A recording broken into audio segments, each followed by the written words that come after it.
और नए कृषि कानून और एमएसपी गारंटी पर आज सरकार और किसानों के बीच लंबी बातचीत हुई, लेकिन फिर दोनों पक्षों ने बात मानी नहीं। किसान कानून वापसी की अपनी मांग पर अड़े रहे। किसानों ने दो टूक सरकार से कह दिया है कि कानून वापसी नहीं होगी तो किसानों की घर वापसी भी नहीं होगी। हालांकि आज बातचीत अच्छे माहौल में हुई। खुद कृषि मंत्री नरेंद्र तोमर ने उम्मीद जताई है कि भले ही आज बात नहीं बन पाई, लेकिन अगली बैठक में मुद्दा सुलझ जाएगा। अब सरकार के साथ किसानों की बातचीत 8 जनवरी को यानी शुक्रवार को होनी है। वहीं आज किसानों के साथ हुई चर्चा से कृषि मंत्री नरेंद्र सिंह तोमर संतुष्ट नजर आए। उन्होंने उम्मीद जताई कि अगली बैठक में मामला सुलझ जाना चाहिए। आज हम कोई निर्णय तक नहीं पहुंच सके और इसलिए यूनियन और सरकार दोनों ने मिलकर तय किया कि 8 तारीख को पुनः 2 बजे बैठेंगे और इस चर्चा को आगे बढ़ाएंगे। चर्चा में स्वाभाविक रूप से माहौल अच्छा था, लेकिन एक्ट रिपील पर अड़े रहने के कारण कोई रास्ता बन नहीं पाया। लेकिन मुझे आशा है कि जिस प्रकार की बातचीत आज हुई है उस हिसाब से अगली बैठक में सार्थक चर्चा होगी और संभवतः हम लोग समाधान तक पहुंच पाएंगे। इधर भारतीय किसान यूनियन के नेता राकेश टिकैत ने आज दो टूक ऐलान कर दिया कि जब तक सरकार किसानों से जुड़े तीनों कानूनों को वापस नहीं लेती तो किसान वापस नहीं जाएंगे, आंदोलन पर डटे रहेंगे। जो 3 बिल हैं उस पर बातचीत हुई और दोनों उसमें लंच से पहले और लंच के बाद में भी उसी पे बातचीत हुई और फिर दोनों इशू पे एमएसपी और 3 कानून को वापसी लेने पे ये है कि उन्होंने सरकार ने कहा कि हम 8 तारीख में फिर हम बात करेंगे। घर नहीं जाएंगे, बता दिया। कानून वापसी नहीं है तो घर वापसी नहीं। और अब सीधे चलते हैं असीम के पास। लंबे समय से असीम किसान आंदोलन को कवर कर रहे हैं और खास करके सरकार के नजरिए से देख रहे हैं। तो असीम, आज जो है वो कोई नतीजा नहीं निकल पाया, लेकिन सवाल ये है कि आज आखिर बातचीत क्या हुई और कहां बात अटकी है जो आगे सुलझने की जिसकी उम्मीद की जाए।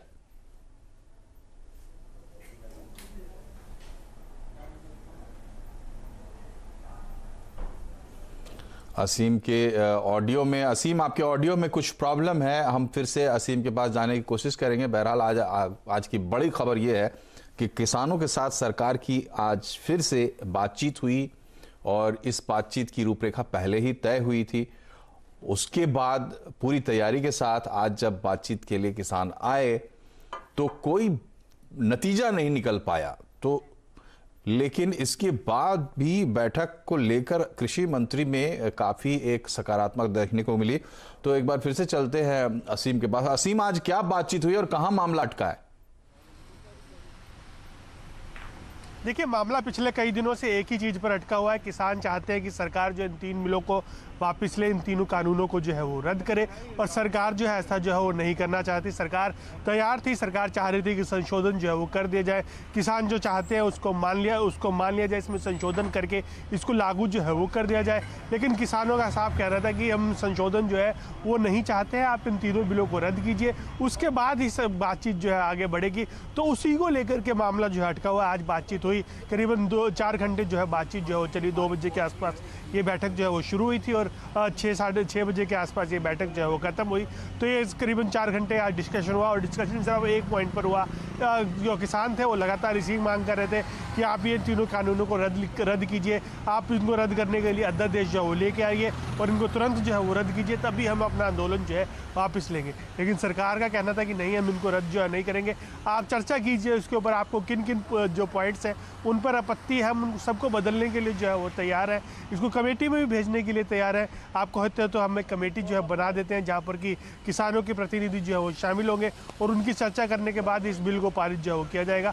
लेकिन वही मामला फिर वहीं का वहीं जो अटका रहा। तो फिर किसानों ने और सरकार ने ये तय किया कि अब 8 तारीख को जो है बैठक होगी। 8 तारीख को दोबारा से डिस्कशन जो है नए सिरे से जो है वो शुरू होगा। तो क्योंकि खासतौर पर देखिए किसानों की तरफ से साफ है, अभी जैसे कि टिकैत जी बता रहे थे कि जब तक बिल वापसी नहीं तब तक घर वापसी नहीं। तो उनका साफ है कि बिल जब तक वापस नहीं होंगे तब तक उनका आंदोलन जो है ख़त्म नहीं होगा। अब सीधी सी बात है कि या तो सरकार को झुकना पड़ेगा, लेकिन सरकार भी झुकने के लिए तैयार नहीं है। सरकार भी कहती है कि संशोधन करने के लिए हम तैयार हैं, लेकिन हम बिलों को वापस नहीं लेंगे। हमको बाकी देश के जो किसान हैं उनके बारे में भी सोच रखनी है, उनका सोच जब तक जी बहुत बहुत शुक्रिया असीम। बात आपकी साफ हो गई। जहां पे मामला अटका है वो वही पुराना इश्यू है कि सरकार बिल वापस लेने को तैयार नहीं, किसान बिल वापसी पर जोर दे रहे हैं, लेकिन कोई ना कोई बीच का रास्ता होगा, वहीं पर जाकर ये समझौता हो सकता है। वो बीच का रास्ता क्या होगा इसको लेकर बहुत उम्मीदवार हैं हमारे कृषि मंत्री नरेंद्र सिंह तोमर, जैसा कि उन्होंने कहा। और इधर किसान आंदोलन और इस दौरान मोबाइल टावरों में तोड़फोड़ को लेकर रिलायंस का बड़ा बयान सामने आया है। रिलायंस ने साफ किया है कि कॉन्ट्रैक्ट या कॉर्पोरेट फार्मिंग जैसी कोई भी चीज से कंपनी का लेना देना नहीं है। रिलायंस ने बयान में और क्या क्या कहा है जानते हैं हमारे सहयोगी यतीन मोता हमसे जुड़ गए हैं। यतीन, ये बताइए रिलायंस का जो बयान आया है उसकी डिटेल क्या है, क्या क्या बात कही गई है? देखिए, इम्पॉर्टेंट पहलू जो है रिलायंस इंडस्ट्रीज की तरफ से आए हैं क्लैरिफिकेशन के तरीके से, क्योंकि जिस हिसाब से दिल्ली में किसान आंदोलन चला है उस हिसाब से अफवाहों का बाजार भी बहुत गर्म है। और ये स्पष्टीकरण जो था वो काफ़ी इंपॉर्टेंट था ये जंक्चर पे, क्योंकि हिंसा ही नहीं, टेलीकॉम टावर्स से लेके काफ़ी सारी दूसरी हिंसक झड़पें हमने देखी हैं इस इलाके में आती हुई। रिलायंस के जो कोर मुद्दे हैं जो उन्होंने क्लैरिफाई किए हैं उनमें सबसे पहले है कॉन्ट्रैक्ट फार्मिंग और किसान से ज़मीन खरीदने पे। दोनों ही चीज़ों में रिलायंस ने ये कहा है कि उनका कोई लेना देना नहीं है कॉन्ट्रैक्ट फार्मिंग से, ना ही उनका कोई इंटेंशन है कि वो जाके फार्मर्स या किसानों से उनकी ज़मीन खरीदे। तो ये काफ़ी अच्छा स्पष्टीकरण हमको देखने को मिल रहा है रिलायंस इंडस्ट्रीज की तरफ से। इसके अलावा रिलायंस ने ये भी कहा है कि ना उन्होंने कोई किसानों से ज़मीन खरीदी है एग्रीकल्चर के लिए, ना वो आगे चलते हुए कोई खेती लायक ज़मीन को खरीदने का इंटेंशन रखते हैं। और इसके अलावा जो रिलायंस इंडस्ट्रीज अपने रिटेल कारोबार के लिए धान और गेहूं और दूसरी फसलें प्रोक्योर करते हैं, वहां भी उन्होंने कहा है कि जो सप्लायर्स होते हैं उनको कड़े निर्देश दिए गए हैं कि एमएसपी और जो अन्य रेगुलेशन होते हैं स्टेट गवर्नमेंट के और सेंट्रल गवर्नमेंट के, उसको फॉलो करके ही अनाज का प्रोक्योरमेंट किया जाए। और क्लियरली वो प्रोटोकॉल और प्रोसीजर को फॉलो करते हुए रिलायंस इंडस्ट्रीज आज तक कारोबार कर रहा है। तो काफी इंपॉर्टेंट पहलू। और जहां तक कि सवाल है टेलीकॉम टावर्स को डैमेज करने का, जो कि रिलायंस जियो के अंडर आते हैं, वहां वो सीधी तरीके से पंजाब एंड हरियाणा हाईकोर्ट में गुहार लगाएंगे, क्योंकि काफ़ी नुकसान हुआ है और जो उपभोक्ता हैं उनको भी नुकसान पहुंचा है, क्योंकि टेलीकॉम टावर्स काफ़ी सारे इलाकों में बंद पड़ चुके हैं। तो क्लियरली काफ़ी इंपॉर्टेंट क्लैरिफिकेशन रिलायंस इंडस्ट्रीज की तरफ से, जो कि दर्शाता है कि उनका कमिटमेंट है फार्मर्स को मदद करना, ना कि कोई प्रकार का कॉन्ट्रैक्ट फार्मिंग या ज़मीन का प्रोक्योरमेंट फार्मर से करना। बहुत बहुत शुक्रिया यतीन। और रिलायंस के बयान के बाद राजनीतिक प्रतिक्रियाएं भी आ रही हैं। बीजेपी प्रवक्ता शाहनवाज हुसैन ने कहा है कि रिलायंस के बयान के बाद साफ हो जाता है कि लोगों को गुमराह करने की कोशिश की गई है। जिस तरह से बयान आया है ये सही है कि हर चीज़ को गलत तरीके से बताया जाता है कि ये कंपनी आएगी, ये सारा खरीद कर ले जाएगी, आपको गुलाम बना लेगी। ऐसा कहीं नहीं है। एमएसपी से नीचे खरीदने की इजाजत किसी को नहीं मिलेगी। इधर महाराष्ट्र शेतकारी संगठन के प्रेसिडेंट अनिल धनबट ने कहा है कि बड़ी बड़ी कंपनियां किसानों की जमीन हड़प लेगी, इसका भ्रम फैलाया जा रहा है। ये सरासर गलत बात किसानों में फैलाई जा रही है कि ये बड़ी बड़ी कंपनियां किसानों से उनकी ज़मीन हड़पने के लिए ये कानून बनाया गया है। असल में ये बात है नहीं। जो कानून बना है उसमें ये लिखा गया है कि कोई भी कंपनी किसी भी हालत में किसान के ज़मीन पे ना तो कर्जा ले सकती है, ना उसके ज़मीन पे कब्जा कर सकती है। इधर पंजाब कांग्रेस की तरफ से भी प्रतिक्रिया आई है। कांग्रेस नेता राजकुमार बरका ने कहा है कि किसानों के पक्ष में रिलायंस ने जो बयान दिया है वो उसका स्वागत करते हैं।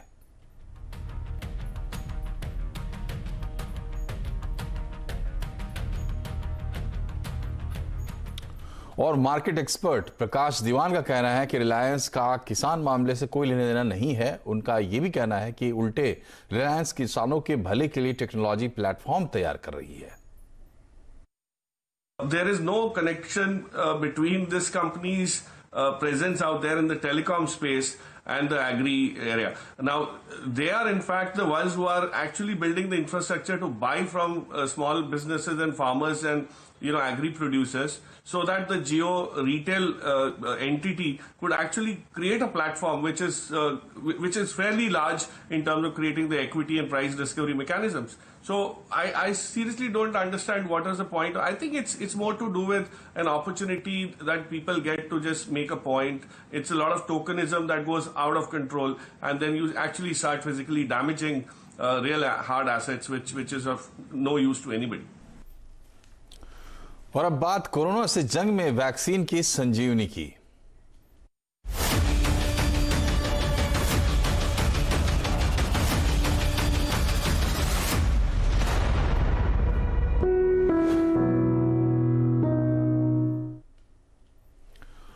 तो वैक्सीन अब आ गई है और दुनिया का सबसे बड़ा वैक्सीनेशन अभियान भारत में शुरू होने को है। डीसीजीआई ने देश में 2 वैक्सीन के इमरजेंसी इस्तेमाल को मंजूरी दी है।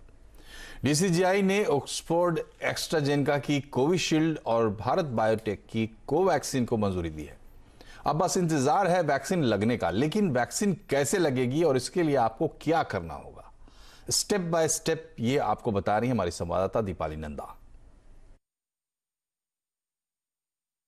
देखिए, 7 आसान कदमों में मैं आपको बताऊंगी कि किस तरह से लाभार्थी को कोविड वैक्सीन लगवाने के लिए कोविन मोबाइल एप्लीकेशन पर रजिस्ट्रेशन से लेकर वैक्सीनेशन बूथ तक पहुंचने और सेकंड डोज का प्रोसेस फॉलो करने के लिए क्या कुछ प्रोटोकॉल अपनाना पड़ेगा, क्या कुछ प्रक्रिया रहेगी। सबसे पहला कदम यह होगा कि लाभार्थी के लिए कोविन मोबाइल एप्लीकेशन पर रजिस्ट्रेशन कराना जरूरी होगा और इस रजिस्ट्रेशन में सरकारी फोटो आईडी की भी जरूरत पड़ेगी। दूसरा स्टेप यह रहेगा कि जब आप अपना रजिस्ट्रेशन कराएंगे तो उसका एक वेरिफिकेशन कोड आपके मोबाइल पर आएगा, यानी कि जो लाभार्थी हैं उनके मोबाइल पर आएगा। वो वेरिफिकेशन कोड डालने के बाद आपका रजिस्ट्रेशन का प्रोसेस पूरा हो जाएगा और तभी दूसरा एसएमएस आपको मिलेगा जिसमें यह बताया जाएगा कि कोविड का टीका लगाने के लिए आपको कब, कहां और कितने बजे पहुंचना है। तीसरे कदम में जब आप वैक्सीनेशन बूथ पर पहुंचेंगे तो अपना वही सरकारी फोटो आईडी की ओरिजिनल कॉपी लेकर जाएं, क्योंकि वहां पर जो ऑफिसर मौजूद होगा एंट्री पॉइंट पर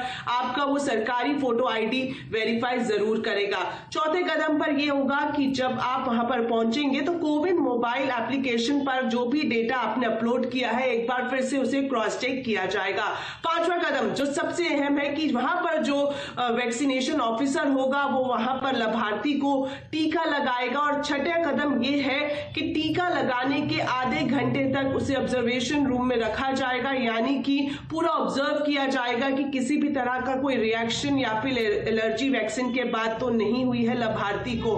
सातवां कदम जो कि फाइनल कदम रहेगा वो ये होगा कि जब आप अपना पहले डोज का पूरा प्रोसेस कंप्लीट कर लेंगे, ऑब्जर्वेशन रूम में 30 मिनट का वक्त बिता लेंगे, तब आपके मोबाइल पर जानकारी दी जाएगी कि सेकंड डोज के लिए अब आपको कब, कहां और कितने बजे पहुंचना है। सेकंड डोज का भी प्रोटोकॉल फर्स्ट डोज के प्रोटोकॉल की तरह ही रहेगा और जब आप सेकंड डोज का भी पूरा प्रोसेस फॉलो कर लेंगे तो लाभार्थी के मोबाइल फोन पर ही एक लिंक के द्वारा उसे डिजिटल सर्टिफिकेट पहुंचाया जाएगा। तो ये था वैक्सीन का स्टेप बाय स्टेप गाइड। और कंपनियां अपने CSR फंड का इस्तेमाल करके अपने ही कर्मचारियों के कोरोना वैक्सीनेशन का खर्च नहीं उठा सकती। सूत्रों के हवाले से एक खबर आ रही है, डिटेल्स के साथ आलोक प्रियदर्शी हमसे जुड़ गए हैं। आलोक, कंपनियों को CSR फंड खर्च करने की इजाजत है वैक्सीन पर, लेकिन कर्मचारियों पर नहीं, डिटेल क्या है? बिल्कुल, देखिए, कंपनियों को कॉर्पोरेट सोशल रिस्पॉन्सिबिलिटी यानी CSR फंड का इस्तेमाल अपने खुद के कर्मचारियों के कोरोना वैक्सीनेशन के लिए करने की इजाजत नहीं मिलेगी। CNBC आवाज को सूत्रों से जानकारी मिली है कि कंपनी मामलों के मंत्रालय ने इस बाबत एक प्रपोजल बनाकर स्वास्थ्य मंत्रालय को भेजा है, जिसमें कहा गया है कि कंपनियों को इस बात की इजाजत नहीं दी जा सकती कि CSR फंड का वो इस्तेमाल अपने खुद के कर्मचारियों के कोरोना वैक्सीनेशन के लिए कर सकें, लेकिन उन्हें इस बात की इजाजत जरूर मिलेगी कि वो अपने बिजनेस इकोसिस्टम से जुड़े हुए जितने भी सप्लाई चेन में जुड़े हुए लोग हैं, अगर उनका वो कोरोना वैक्सीनेशन कराते हैं तो उसे वो अपने CSR फंड के तहत क्लेम कर सकेंगे। यानी कि अगर बिजनेस में अगर कोई रुकावट आती है या बिजनेस में कोई डिसरप्शन होता है और उससे जुड़े जो भी लोग सप्लाई चेन से जुड़े हुए हैं, अगर उनके के वैक्सीनेशन में कोई खर्च होता है तो उसे CSR के तहत क्लेम करने की इजाजत मिलेगी। साथ ही साथ कंपनियों को जो कम्युनिटी सर्विस होता है या कम्युनिटी में जो खर्च करती हैं, अगर वहां पर भी वो कोरोना वैक्सीनेशन कराती हैं तो उसे भी वो CSR के तहत क्लेम कर सकेंगी, लेकिन खुद के एम्प्लॉइज को ये इजाजत नहीं मिलेगी।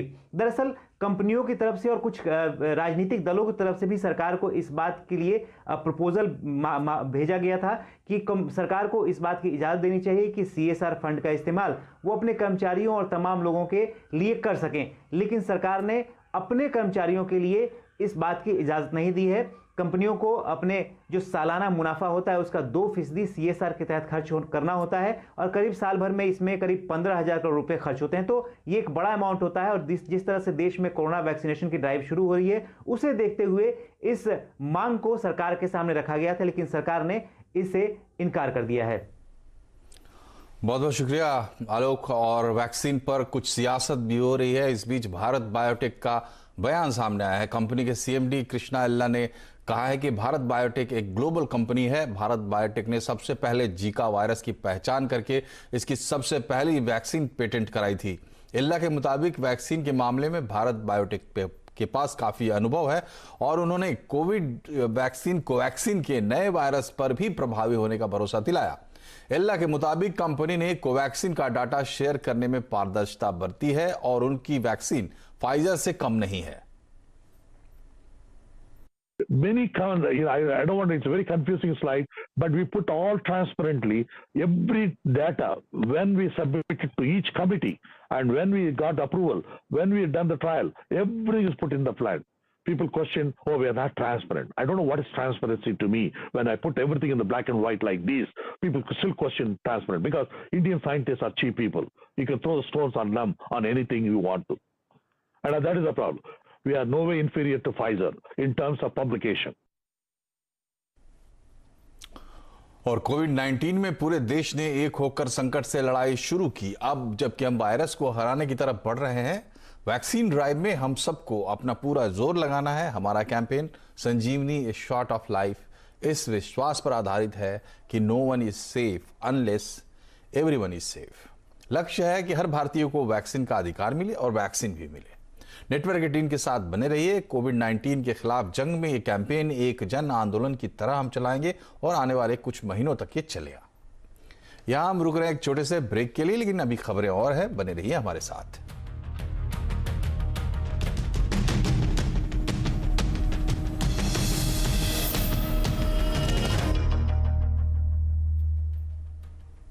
ब्रेक के बाद एक बार फिर से आपका स्वागत है और अब बात करते हैं आत्मनिर्भर बजट की। आवाज पर बजट का मेगा कवरेज शुरू हो चुका है।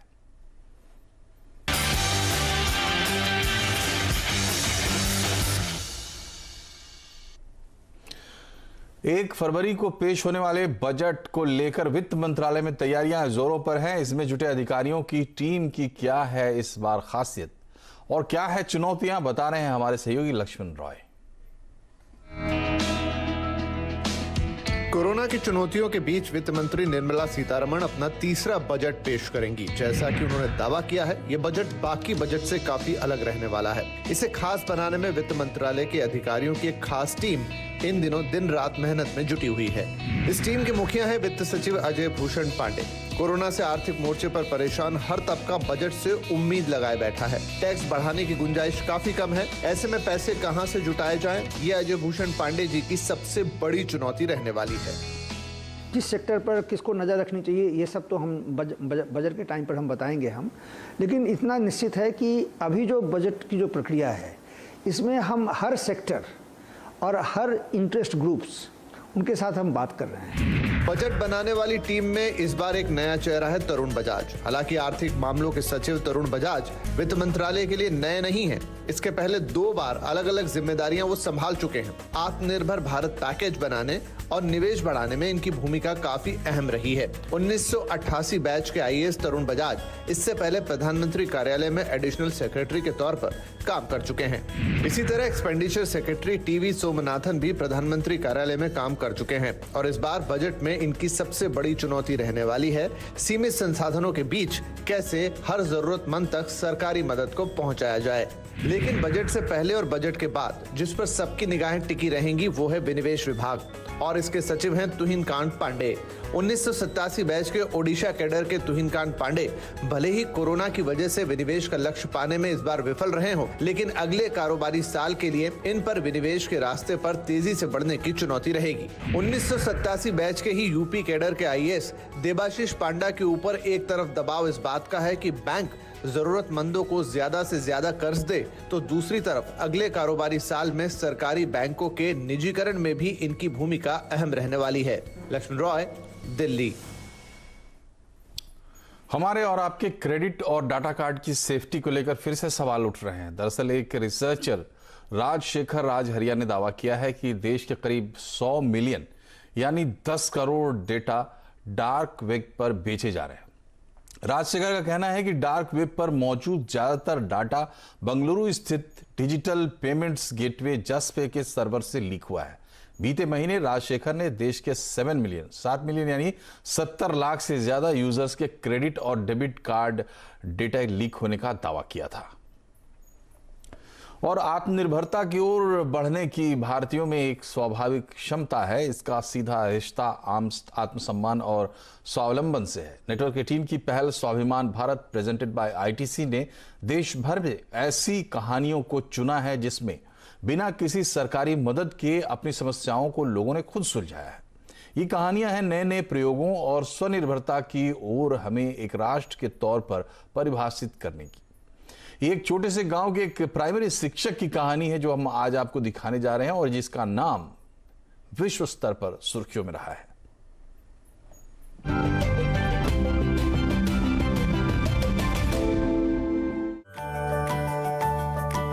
रंजीत सिंह डिसले महाराष्ट्र के सोलापुर जिले में एक छोटे से गांव में स्कूल शिक्षक है जिसकी आबादी 2000 से कम है। वो अपनी इंजीनियरिंग की पढ़ाई पूरी नहीं कर सके, फिर डिसले शिक्षक बनकर समुदाय की सेवा करने का फैसला किया। I have made some QR codes on each and every textbook. So when the students scan those QR codes, he or she gets the personalized and well-curated content for himself. Considering his style of learning, I change the content at the back end. So this is how I make their learning personalized. They can challenge themselves. They are not competitors of others. Technology is helping me to bridge that gap between students living in villages and students in cities. 32 साल के शिक्षक को हाल ही में उस समय प्रसिद्धि मिली जब उन्हें $1 मिलियन के ग्लोबल टीचर प्राइज 2020 के लिए चुना गया। The Global Teacher Prize 2020 is Ranjit Desale from India.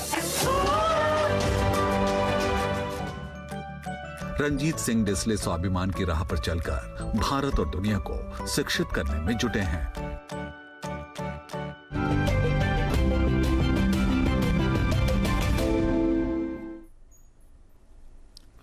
निवेश करने को लेकर आप जल्दबाजी में फैसला नहीं करते। वैसे ही रोड पर भी हड़बड़ी मत कीजिए, क्योंकि ये आपकी सबसे अनमोल चीज में इन्वेस्टमेंट है, यानी आपकी जिंदगी। हमेशा स्पीड लिमिट का पालन कीजिए। रोड सेफ्टी के बारे में जागरूकता बढ़ाने की हुंडई और नेटवर्क 18 की पहल को सफल बनाइए। इसी के साथ इस बुलेटिन में फिलहाल इतना ही, लेकिन खबरों पर लगातार अपडेट के लिए CNBC आवाज से जुड़े रहिए। फेसबुक, ट्विटर और यूट्यूब के जरिए। नमस्कार।